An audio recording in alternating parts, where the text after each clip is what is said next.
कहे बंद कर क्या बताओ, होली खेलने गई थी, सहेलियों का तो अगर पकड़ लेती है तो आने का मन नहीं करता, लेकिन क्या बताऊं, बड़ी जोरों की भूख लगी है, चल के घर पे भाभी माँ है, कुछ मांग के खा लूंगी, वैसे अपने एक मुन्ने को एक बार देख लूंगी, उसके बाद फिर होली खेलने चली जाऊंगी।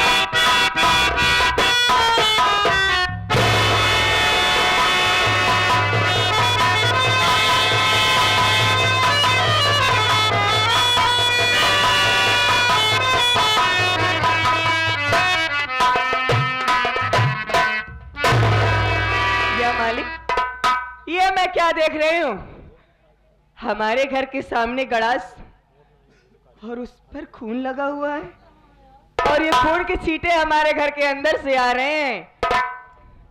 कहीं कुछ अनर्थ तो नहीं हो गया, घर में मेरा मासूम भतीजा है, हमारी भाभी माँ भी है, चल के घर के अंदर देखती हूँ।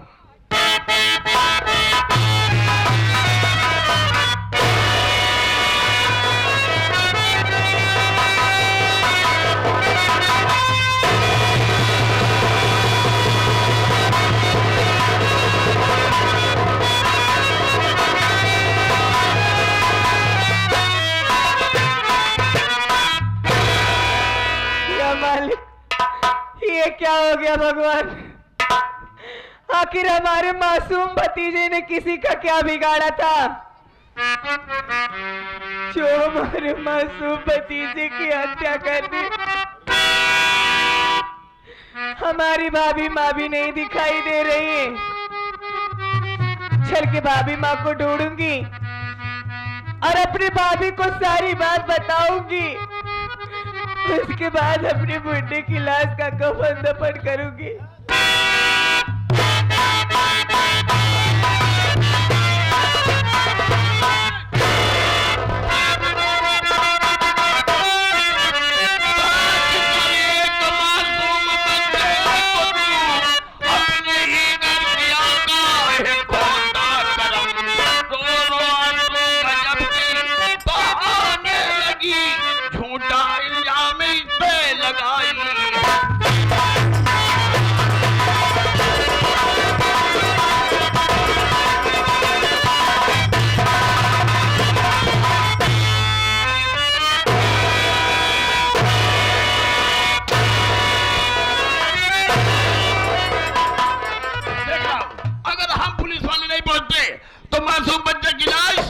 लेकर के यहां से भाग लेती।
अपने मासूम भतीजे का खून नहीं किया है।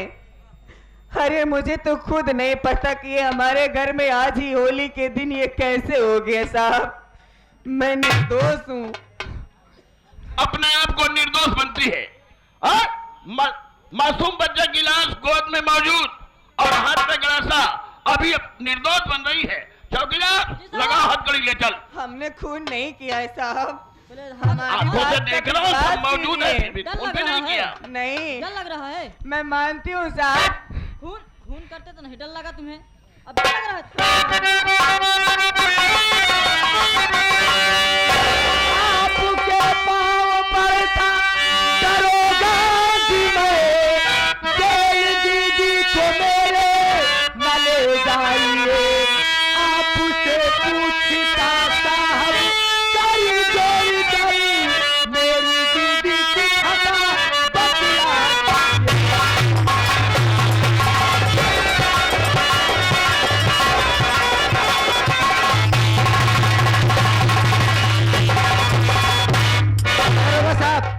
मैं जानना चाहता हूँ कि मेरी बुआ कौन से गलती की है जो मेरी बुआ को आप जेल ले जा रहे हैं।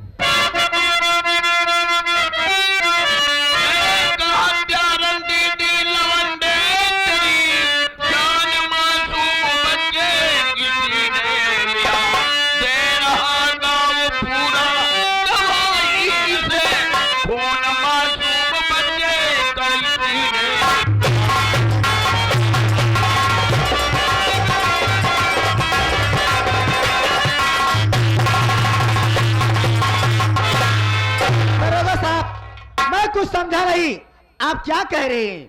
समझे नहीं? ठीक होली के दिन ये अपने घर में, अपने ही घर में अपने बड़े भैया के मासूम बच्चे का खून कर दिया। हम पुलिस वाले कोई घर पूछते नहीं आते हैं। जब थाने में फोन किया गया और वहां पर लिखाया गया तब हम पुलिस वाले यहाँ आए। अरे दरोगा साहब, ये आप क्या कह रहे हैं कि मेरी बुआ मेरे छोटे भाई का खून कर दी? हाँ यार। अरे नहीं दरोगा साहब, आपको गलत फहमी हो रही है। आप गलत जगह पे चले आए हैं, आपको कुछ नहीं मालूम। ये कैसे हो सकता है? अभी तो 1 घंटा पहले मैं गया था होली खेलने और मेरे पीछे मेरी बुआ गई थी और मेरा भाई घर पे था। ये कैसे हो सकता है? यानी राम लगीना ने झूठ बताया। राम लगीना जब बताया तब हम लोग यहाँ पहुंचे हैं। क्या राम लगीना? हाँ हाँ, राम लगीना ने फोन किया। अरे दरोगा साहब, ये आप क्या कह रहे हैं कि मेरी बुआ मेरे भाई का खून कर दी? नहीं। अरे दरोगा साहब, आप क्या जानेंगे मेरी बुआ के बारे में? आप क्या जानेंगे? जितना मैं जानूंगा। बचपन से लेकर आज तक बेटे की नहीं पाला है, बेटे की नहीं प्यार किया है, वो भी मेरे भाई को मार सकती है? नहीं। अगर रही बात आप कह रहे हैं कि मेरे भाई का खून हो गया है, अरे दरोगा साहब, ये मेरी बुआ नहीं, ये मेरी बुआ नहीं है तो मेरी माँ है। लेकिन मैं अपने बुआ से जरूर पूछूंगा, तभी मुझे विश्वास होगा, नहीं तो मैं नहीं मानूंगा। पूछ ले जल्दी।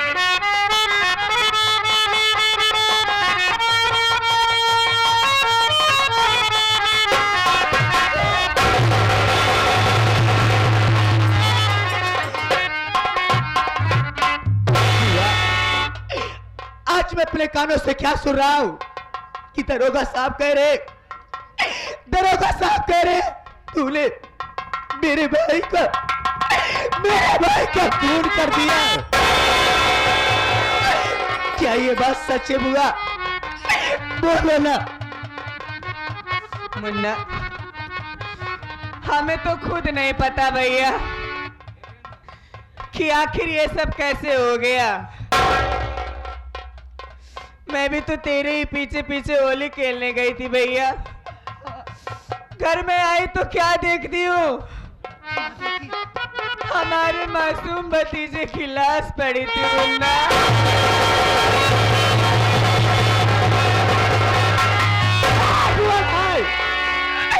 मेरे भाई का खून नहीं हो सकता है।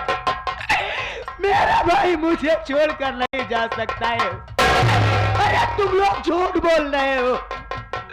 नहीं, काश ये झूठ होता मुन्ना, काश ये झूठ होता तो कितना अच्छा होता ना। एक पल के लिए मुझे भी विश्वास नहीं हो रहा था कि जिसकी वजह से हमारे घर में इतनी खुशियां थी वही हमें छोड़ के चला गया।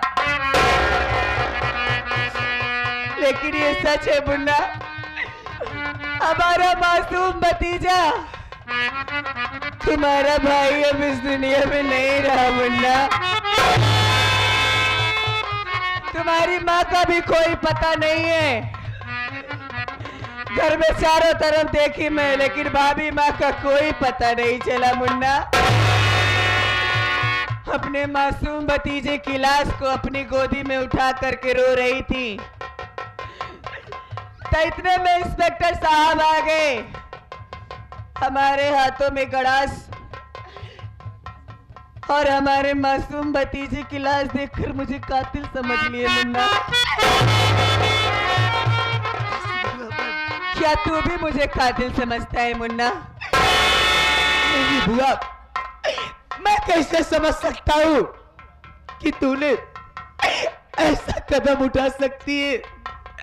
मैं कभी नहीं विश्वास करूंगा कि तूने मेरे भाई को मारा है। आंसू मत बहा, मैं सब समझ गया। मेरे भाई का खून करने वाला कौन है? अरे मेरे भाई का खून करने वाला कोई दूसरा कोई नहीं, मेरा चाचा है। अरे वाह चाचा, तूने इस पर प्यार के बदले में बहुत बढ़िया सिला दिया है। मेरा परिवार तुझसे कितना प्यार करता था, आज तूने मेरे भाई का खून कर दिया। आखिर में तुझे क्या मिला चाचा? लेकिन बुआ, तुम जेल जा रही हो, जाओ कोई बात नहीं, चिंता मत करना। जैसे मेरे पापा आएंगे मैं अपने पापा से कहकर तुम्हारी जमानत बहुत जल्द करवाऊंगा। लेकिन जाने से पहले इतना बता जा, अगर मेरे पापा आएंगे तो मैं अपने पापा से क्या बताऊंगा? मुन्ना, क्या बताएगा भैया? कितने खुशी खुशी घर से निकले थे हमारे भाई, हमारी शादी का सामान खरीदने गए हैं मुन्ना। लेकिन जब वो सुनेंगे कि जिस बहन की डोली उठाने का उन्होंने इतना सपना सजाया था, कितने अरमान सजाए थे अपने दिल में, जब वो सुनेंगे कि उनकी वही बहन जेल चली गई है तो उनके दिल पर क्या बीतेगी मुन्ना? जेल जाना तो हमारा तय है मुन्ना, क्योंकि तुम्हारे पास कोई सबूत नहीं है। कोई सबूत नहीं है, ये हमारी किस्मत है मुन्ना। तभी तो देखो ना, कल ही हमारी बारात आने वाली है। जहां मुझे ससुराल जाना चाहिए था, आज हमारी किस्मत हमें जेल लेके जा रही मुन्ना।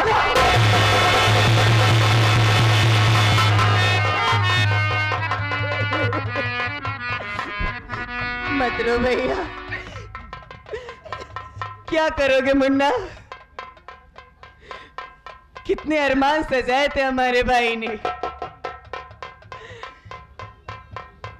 उनका एहसान है मुझ पर।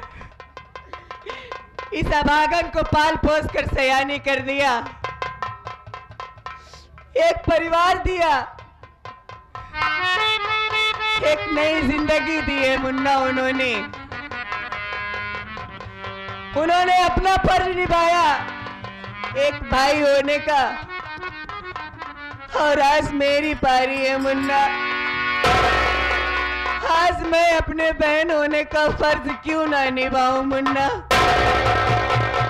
लेकिन तुम पूछ रहे हो तो मैं बता रही हूँ कि हमारे भाई आएंगे तो बता देना भैया।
को पोस्टमार्टम से ले आना।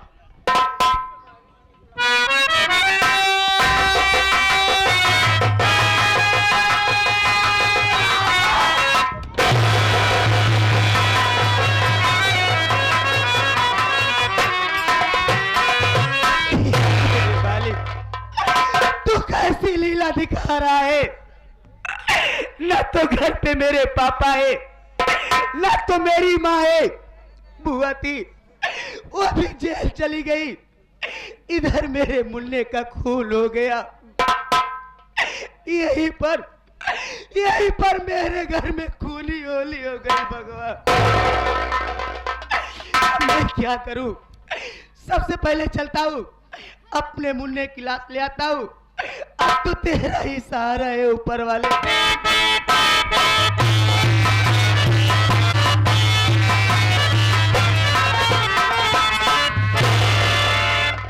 आज मेरी सजा पूरी हो गई। यही रास्ते में सोचता रहा हूं कि कहां जाऊं, क्या करूं, कुछ समझ में नहीं आ रहा है। लेकिन उस वक्त मेरी बहन दम तोड़ दे दोस्त मुझसे ही कहा था कि भाईजान उन हरामखोरों को नहीं छोड़ना। नहीं आमिना, मैं तेरे वादों को नहीं भुला सकता हूं। नहीं, हरामखोर सुरमा भपाली, राम नगीना, मैं तुम्हें जिंदा नहीं छोड़ूंगा। आऊंगा तेरे पास जरूर। आज से अहमद मर गया। चाहो यहीं से चम्बल घाटी पर। जब आऊंगा वापस तो डाकू फकीरा के नाम से मशहूर हो जाऊंगा और कभी का बता दूंगा। और जब तक मैं अपनी बहन का अपमानों का बदला तुमसे चुका नहीं लूंगा, तब तक चैन से नहीं बैठूंगा। चल रहा हूं।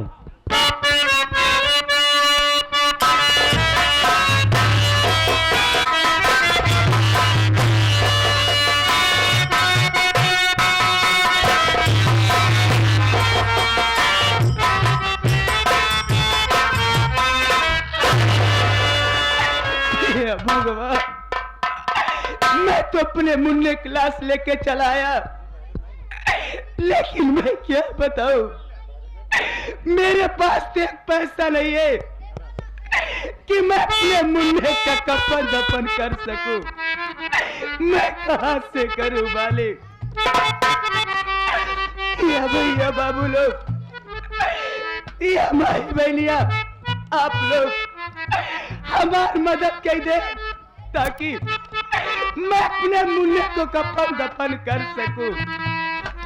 बाबू, मुझे गैर मत समझना, मुझे अपना बेटा समझकर, अपना भाई समझकर मेरी मदद कर दो भाई।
बाबूलाल विधायक जो कि भटपूर्वा से चलकर आए हुए हैं, इस बच्चे के कफन के लिए 11 रुपए दे रहे हैं पार्टी।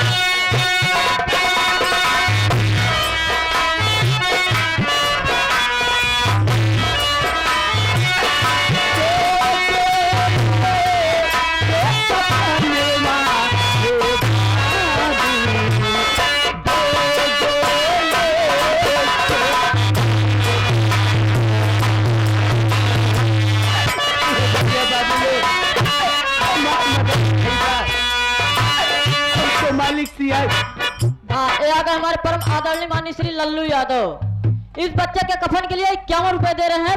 पार्टी हमारी खुशखबरी सुनाती है। धन्यवाद। उसके मालिक की न्याय बनाती।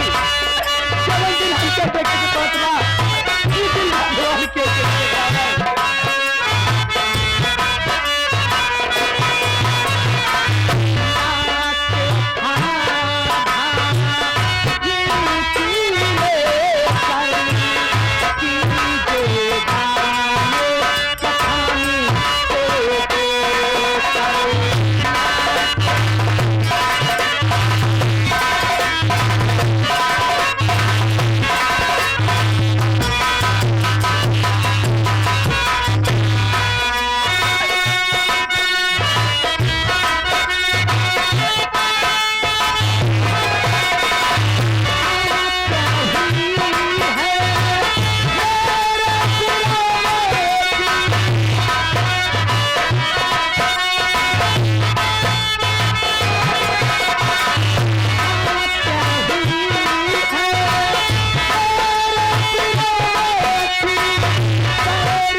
रोहित कुमार इस बच्चे के कफन के लिए 11 रुपए दे रहे हैं। भगवान सलामत रखे उनको। या भैया बाबू लोग, जिस हिसाब से बस्ती थी उस हिसाब से मुझे मिल गया है। अब मैं चल रहा हूं इसी पैसे से अपने मुन्ने कफन दफन करने के लिए।